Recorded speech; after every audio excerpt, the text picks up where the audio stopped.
ఎట్లున్నాయో చూసుకో. గట్లనా? నేను ఇచ్చిన బజ్జి మస్తుగా లేదా? మళ్ళా మిర్చి కొరకడానికి వచ్చినా? వదులు, వదలకుండా అరుస్తా. ఆరిసినాక కరుస్తా. నిజంగానే కరుస్తా. కానీ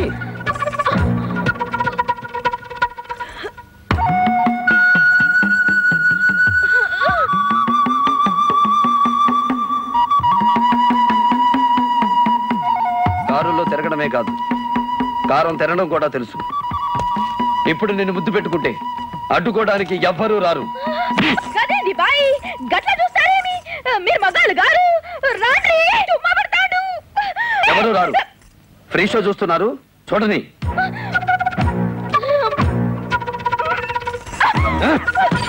మనది దుర్యోధనుడి స్టైల్. అవమానించడం తప్ప అనుభవించే టైపు కాదు. నా కాళ్ళు పట్టుకొని క్షమాపణ చెప్పు, నిన్ను వదిలేస్తా. చెప్పకుంటే ఏం చేస్తావు? చూపిస్తాను.